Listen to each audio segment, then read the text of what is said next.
तो हम आज इन एफआर पढ़ेंगे। एफआर में इंडियाज़ 2 पढ़ेंगे। Ind AS two valuation of inventories है, accounting for inventories. Valuation of inventory नहीं है, अकाउंटिंग फॉर इन्वेंट्रीज़ है। तो इसका बेसिक ऑब्जेक्टिव क्या होता है? इसका बेसिक ऑब्जेक्टिव होता है कि वैल्यूएशन ऑफ इन्वेंट्री को डायरेक्टली रिलेट करेगा विद प्रॉफिट्स और ईपीएस से। इन्वेंट्री का हम जो वैल्यू करते हैं रिलेट करता है प्रॉफिट और ईपीएस से of the company.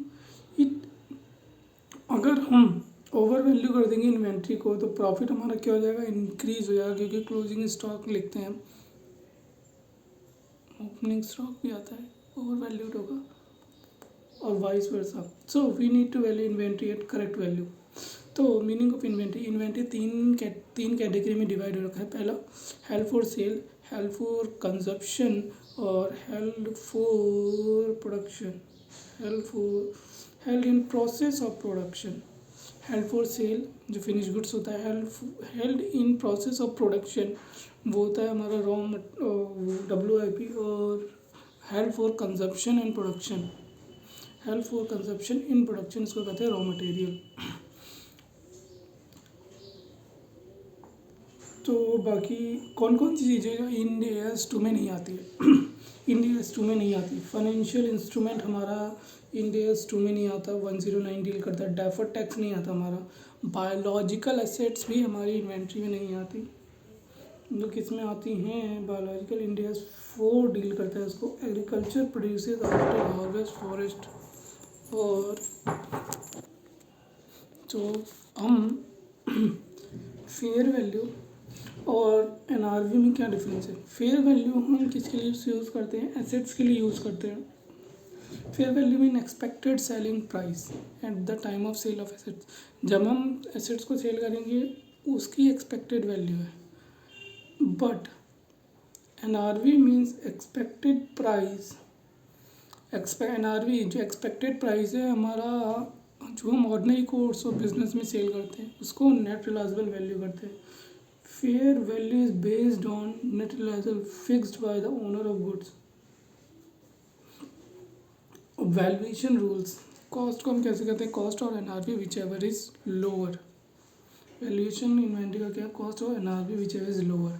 Note, we can not show inventory in the financial statement above cost. हम कॉस्ट से ऊपर नहीं दिखा सकते किसको? इन्वेंट्री को। क्योंकि unrealised profit can not be disclosed. Unrealised profit हम उसको डिस्क्लोज नहीं कर सकते in the books as a matter of prudence. In case inventories are valued below cost, अगर इन्वेंट्री क्या है? बिलो कॉस्ट वैल्यू कर रखी due to decline in expected price. अगर इन्वेंट्री क्या कर रखी है? वैल्यू कर रखी है बिलो कॉस्ट पे, क्यों? किसकी वजह से? डिक्लाइन इन एक्सपेक्टेड कॉस्ट की। तुम्हारी कॉस्ट कम हो जाएगी तो उसे एनआरपी पे वैल्यू करो। Following entry shall be recorded. तो ये लिखूँगी वैल्यूएशन लॉस इन्वेंट्री। वैल्यू में डिक्लाइन हो गया तो इन्वेंट्री कम होगी, इन्वेंट्री एसेट से इन्वेंट्री कम होगी तो क्रेडिट होगी।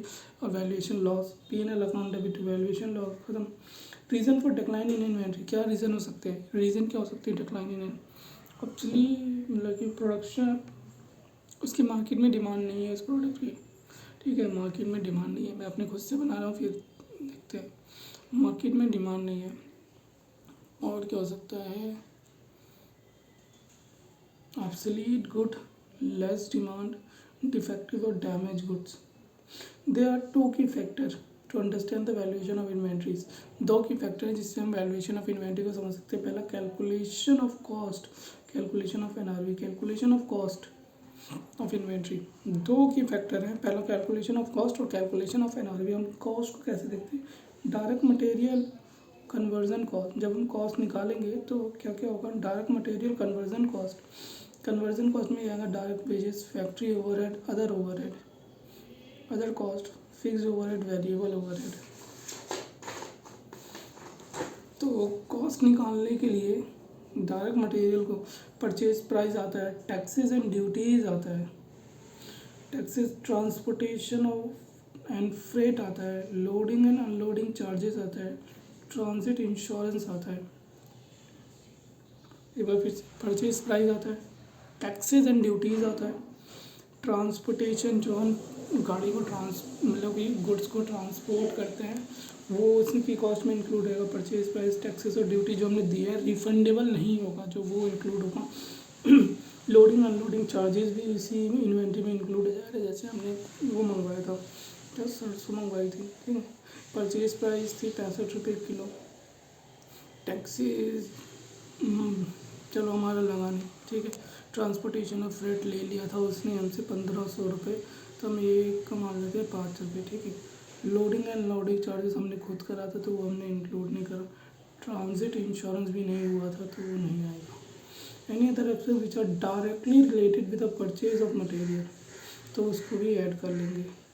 जैसे हमने कमीशन दे दिया किसी को कि भैया हम तुम्हें दिलवा दें, तो भी ऐड करना पड़ेगा, क्योंकि उसी की वजह से तो हम खरीद रहे हैं, right.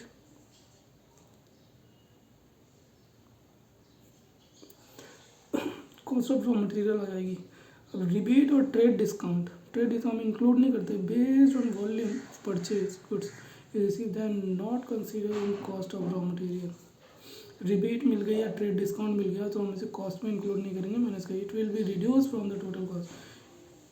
We will consider no refundable और नॉन एडजस्टेबल ड्यूटीज़। जिसका रिफंड नहीं मिलेगा उसी को ऐड करना है, बाकी नहीं ऐड करना। समझ में आया क्या? Direct wages ultimately variable overhead this expenses जो नंबर ऑफ प्रोडक्शन करेंगे, और overhead per unit fixed overhead important है, आप समझ लो, ठीक है। फिक्स्ड ओवरहेड तुम्हारा 10 लाख का है। नॉर्मल आउटपुट कितना है? 10,000 यूनिट का एक्चुअल आउटपुट।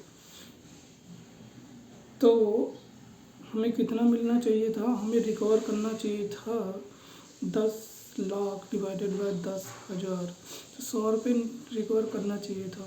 तो सिर्फ हमने 8,20,000 ही रिकवर करे, ठीक है। 8,20,000 ही रिकवर करे।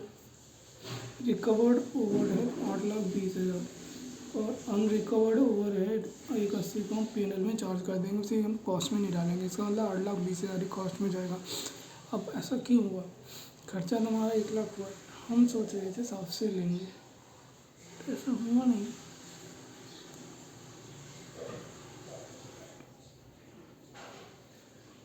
ठीक है, ऐसा हुआ, हम पैसा मार लिख देना है।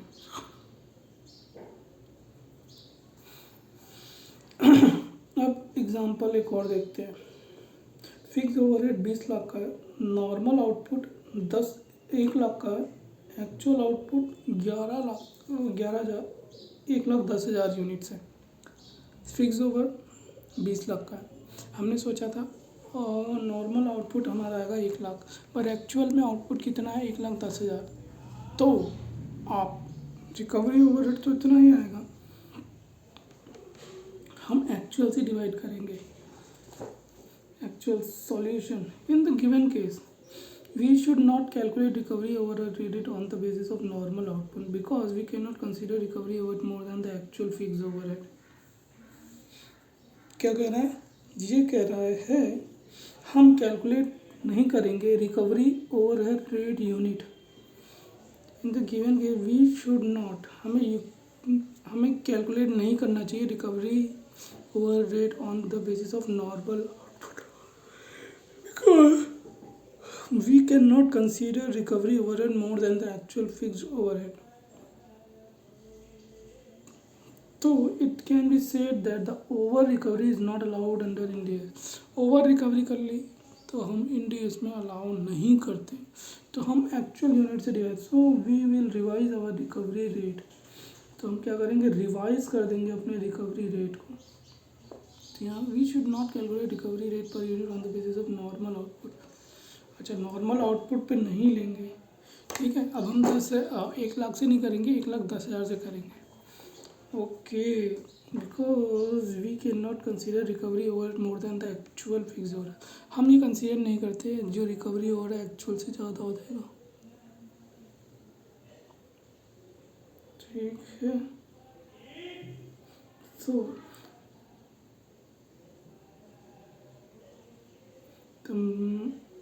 So we should revise our recovery rate on the basis of actual as below.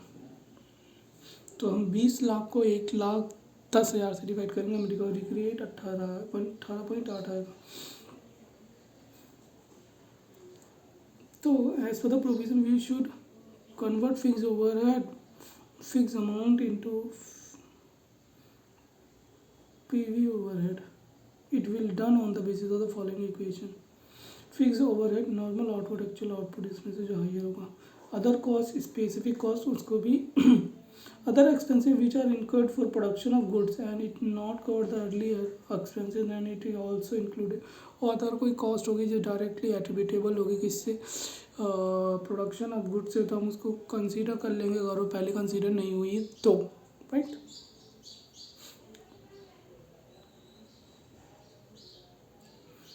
Cost अब कैसे निकलेगी, raw material, direct wages, fixed variable overhead, fixed overhead, other cost, total cost आ गई हमारी कंसीडर।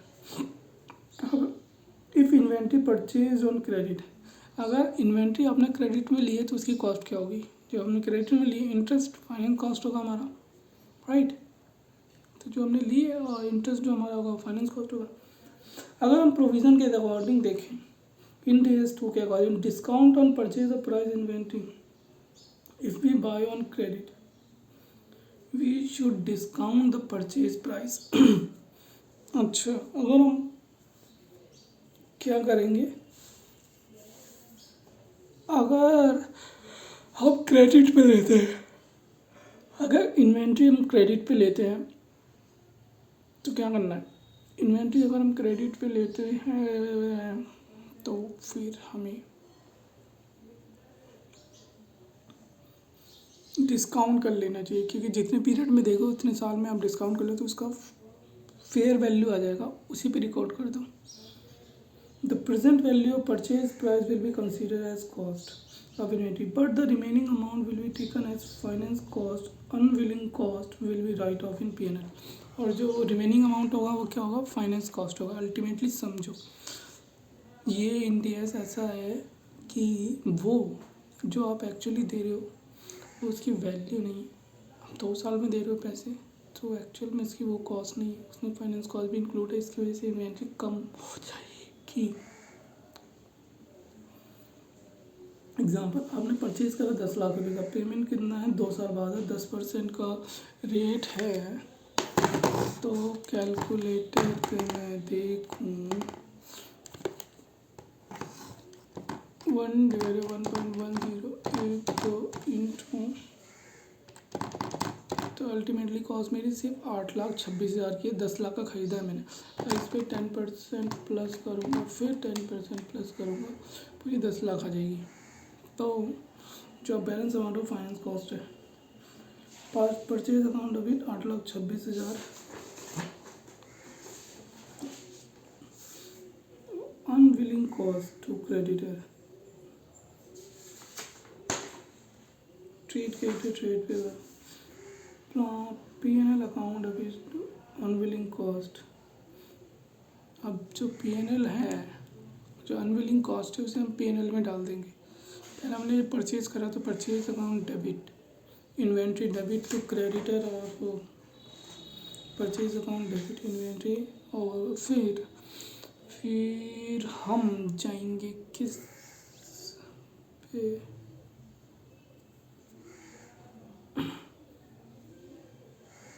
फिर अनविलिंग कॉस्ट हो गई हमारी, कितनी बैलेंस जो होगा, अच्छा 2 बार लगेगा ना, फिर उसी पे ऐड होगा, P&L अकाउंट में इतना डाल देंगे 10%, फिर उसमें इस पर लगाएगा 8,26,000 इंटू 10% प्लस ये 9,08,600 इंटू 10%, ये भी cost P&L account debit unwilling cost. पहले क्रेडिटर को बढ़ाओ ना इतने से,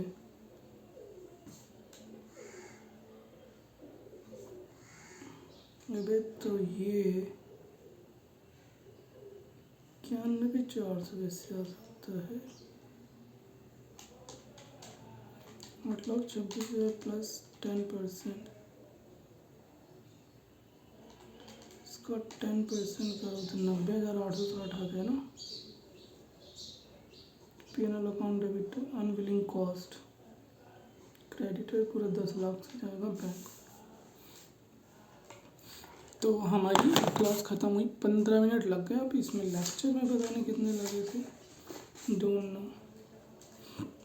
अब हम क्वेश्चन करते हैं थोड़े से। चलो तो हम क्वेश्चन करना स्टार्ट करते हैं। हम पहला क्वेश्चन है हमारे पास क्वेश्चन 3।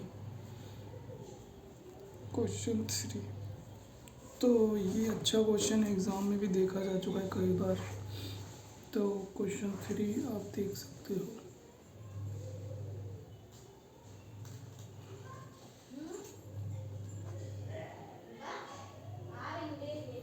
क्वेश्चन 3 है ये। वैभव इंडस्ट्री उसने प्रोड्यूस करे 4 जॉइंट प्रोडक्ट प्रोड्यूस करे LMNP from a joint process incurring a cost of 5,71,200। इसने जॉइंट वो करे, अब 5,71,000 चारों को बनाने पे लगा, ठीक है। एलोकेट द जॉइंट कॉस्ट, हमें एलोकेट करना चाहिए the following information. Quantity produced, L की 1,000 क्वांटिटी है, एम की 12,000, एन की 14,000 और पी की 16,000। Sales price, stock quantity at end of the year. ये also determined value of stock in respect of ever product. तो जो ये आया है इसके हम सेल्स रेशियो निकालते हैं, फिर हम इसको उस रेशियो में बांट देते हैं। तो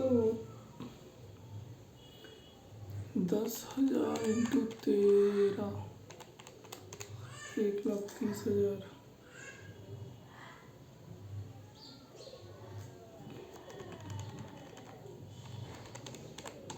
इंटू 17, 2,04,000, 14,019, 2,66,000 और 16,000 इंटू 22, 3,52,000। तो ये आ गया। अब हमारा जो कॉस्ट है इसको बांट देंगे हम LMNP, ठीक है। तो हमारी टोटल है 3,66,000, 2,04,000 प्लस 1,30,000, तो 9,52,000 आ गया। सेल्स रेशियो में बांटना है, इसको लिया मेमोरी में। 1,30,000 डिवाइड 9,52,000 इंटू में 571,200। तो ये आया हमारा 78,000। फिर 204 डिवाइड बाई 52,000 इंटू में 204 नहीं, ये आएगा 571,200। तो ये आया 1,22,400, 22,400।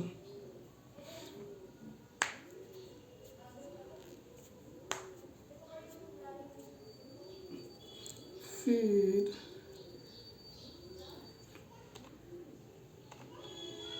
571,200 ये इंटू में 266, 159,600।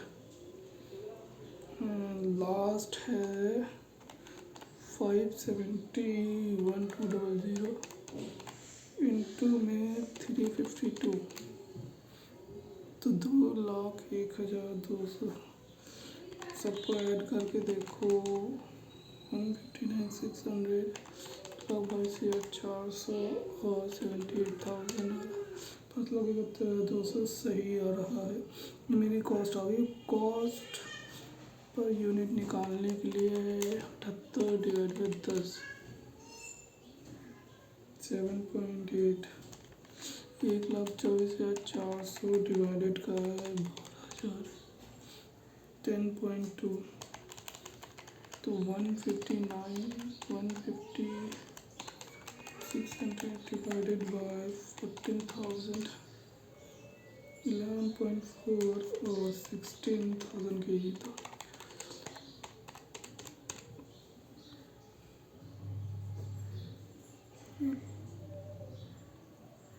टोटल कॉस्ट, क्लोजिंग स्टॉक है हमारे पास 1625, 400, यहाँ पे नहीं है, 1550 है. तो वैल्यू 0.2, 1550, 20,460, यहाँ पे नहीं आएगा. 400 इंटू 10.2, 400 इंटू 10.2, 4080 और 1625 इंटू में 7.8, 12,675. तो सबका टोटल 20,460, 4080, 37,215.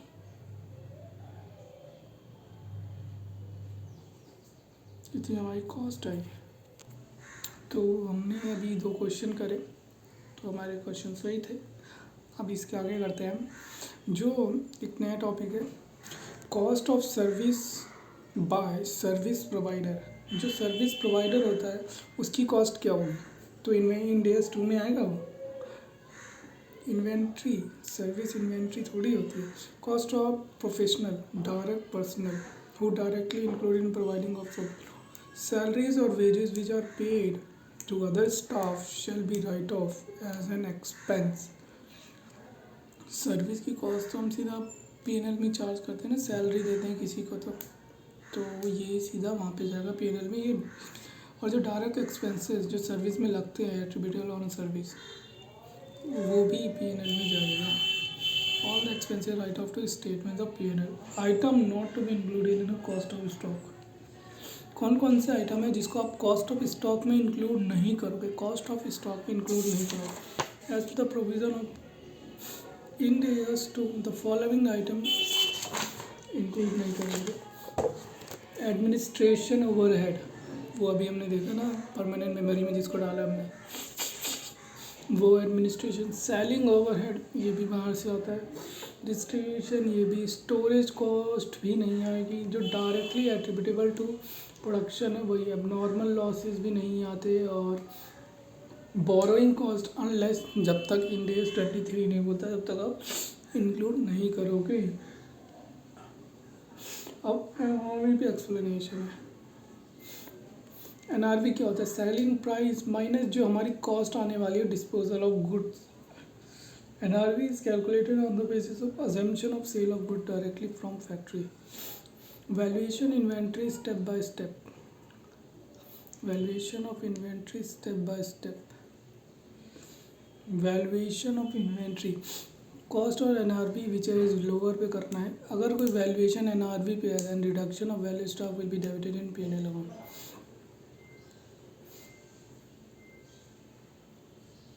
मतलब ये आप कॉस्ट पे मेजर कर रहे थे.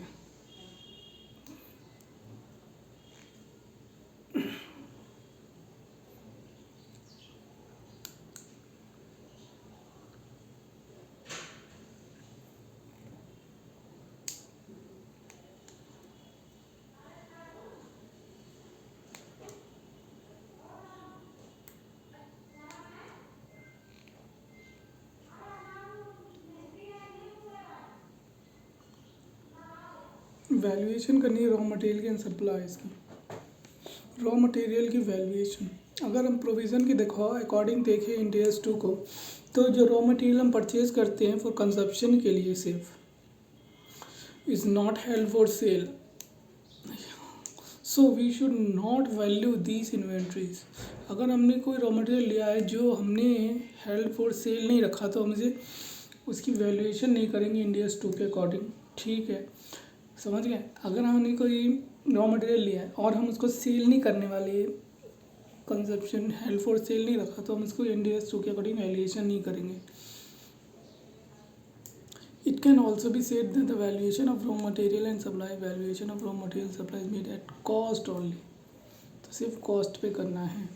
Exception in case of valuation of finish goods it's made at NRV, then the raw material भी आपको NRV पे रखना है। Material can be made on the basis of valuation of cost of NRV which is lower.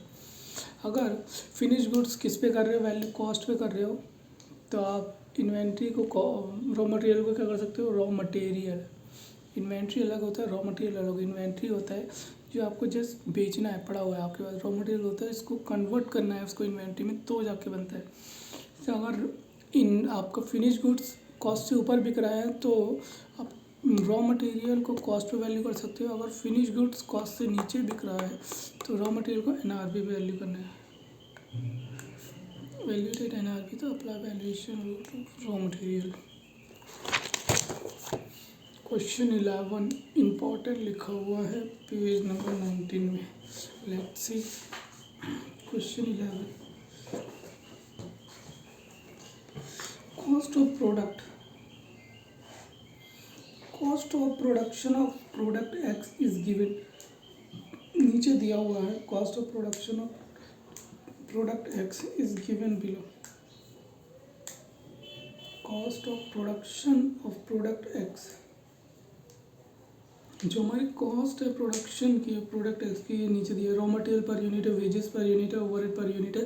3 दे रखे हैं हमें, 120, 80 और 50 जैसे बोला मैंने। तो as on the balance sheet date, balance sheet date पे replacement cost of raw material 110 रुपये।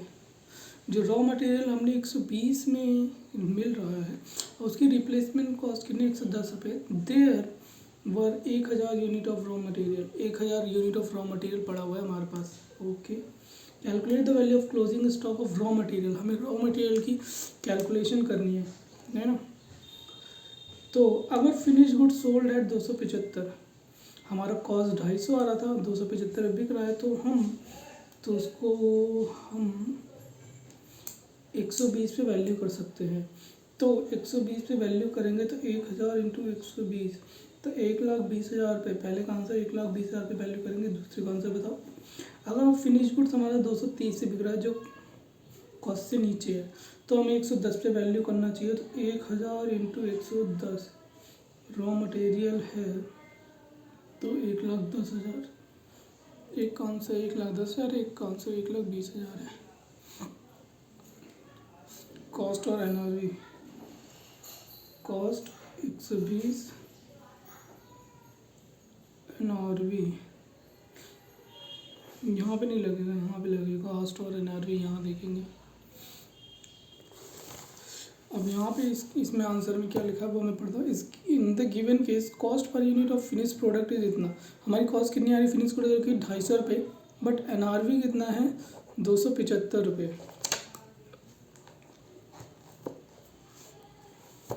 275 रुपये, which indicate that the valuation of finish good will be made at cost. Finish goods की वैल्यूएशन कॉस्ट पे कर सकते हैं। There is a no loss of on finish goods in this case, so we should raw material directly at cost. 1000 into 1,20,000। In this case अगर NRV finish goods is lower than the cost due to valuation of good will be made at NRV। अगर finish goods की NRV of finish goods is lower, क्योंकि second case में finish good 230 का था, हमारी cost कितनी थी, 250 की। अब हमारी कॉस्ट से कम आ रही है तो NRV of finish good is lower then cost. जो NRV है लो कॉस्ट से कम है, क्योंकि 200 कितना था, 230 रुपये, हमारी कॉस्ट 250 है। Due to which valuation of finish goods will be made at NRV। तो हमें वैल्यूएशन की NRV पे वैल्यूएशन करनी पड़ेगी फिनिश गुड की। So we need to apply valuation rule. तो raw material which is as follows, cost और NRV whichever is lower, इतना है। तो ये हमारा क्वेश्चन भी ख़त्म, हमने जो करा था वो सही है। थोड़ा सा एक्सप्लेन का देख रहा था मैं, तो ये हो गया। अब आते हैं valuation of WIP। WIP work in progress, important है। Valuation of WIP goods will be made at cost. हमको क्या करना है, कॉस्ट पे वैल्यू करना है, और NRV which is lower. WIP raw material हो गया, अब WIP कर रहे हैं।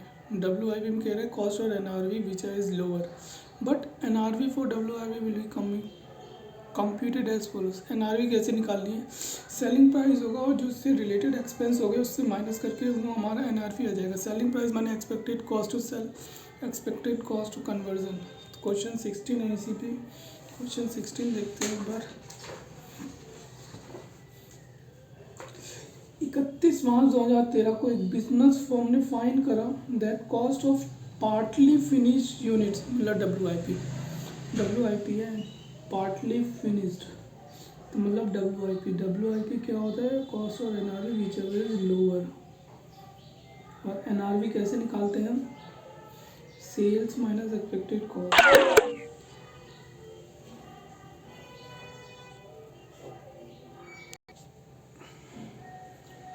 हाँ, तो W I P partly finish goods क्या होता है, डब्ल्यू आई पी होता है। Unit on that date is 530। Finish goods कितनी थी डब्ल्यू आई पी की, डब्ल्यू आई पी कितना था, 530 यूनिट थी, ठीक है। The unit can be finished 13-14 by additional expenditure 310 रुपये। और ये फिनिश गुड्स में कब कन्वर्ट हो जाता है, हम 310 रुपये और खर्च करते तो the finish unit can be sold for 750 subject to payment of 4% brokerage on selling price. Finish goods can be sold, और हमारा फिनिश गुड कितने में बिक रहा है, 750,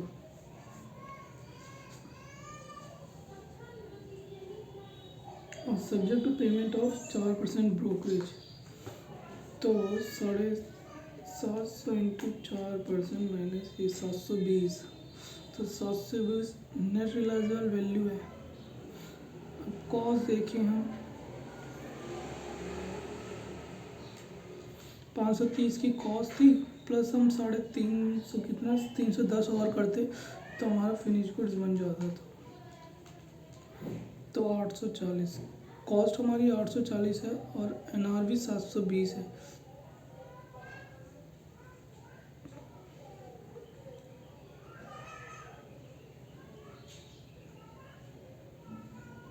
तो 720 माइनस 310, 410 रुपये का वैल्यू करना चाहिए हमें।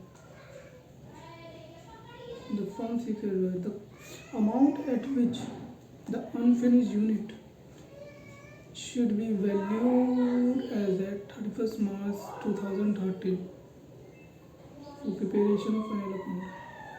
डब्ल्यू आई पी की वैल्यू क्या होगी बताओ ज़रा, डब्ल्यू आई की वैल्यू हमारी फिनिश गुड्स 750 की बिक्री है, उसमें हमें 4% ब्रोकरेज देनी पड़ती है, तो हम वहाँ से एनआरवी निकाल लेंगे। सेल प्राइस माइनस जो हमारे एक्सपेंसेस है, तो 720 आ रही है एनआरवी। कॉस्ट में देखो तो 530 मेरी डब्ल्यूआईपी की अभी, और मैं 310 रुपये और खर्च करूँगा तो जाके मेरा फिनिश गुड बनेगा, तो मेरी कॉस्ट होगी 840।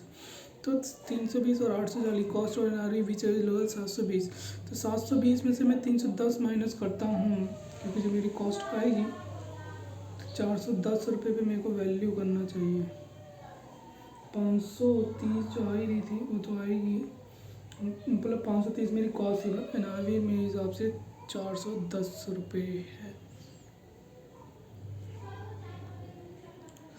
यस, आपने बिल्कुल सही निकाला, एनआरवी 410 रुपये और कॉस्ट मेरी 530। कॉस्ट एनआरवी और कॉस्ट 530, तो मेरे लोअर पे वैल्यू करना चाहिए, तो 410 पे वैल्यू करना चाहिए, सही है। अब हम आते हैं नेक्स्ट टॉपिक पे, valuation of contract sales unit. Contract sales unit क्या होता है, कॉन्ट्रैक्ट सेल्स यूनिट क्या होता है?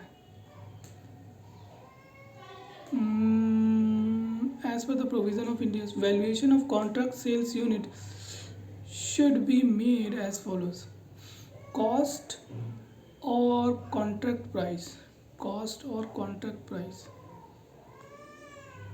cost or contract price।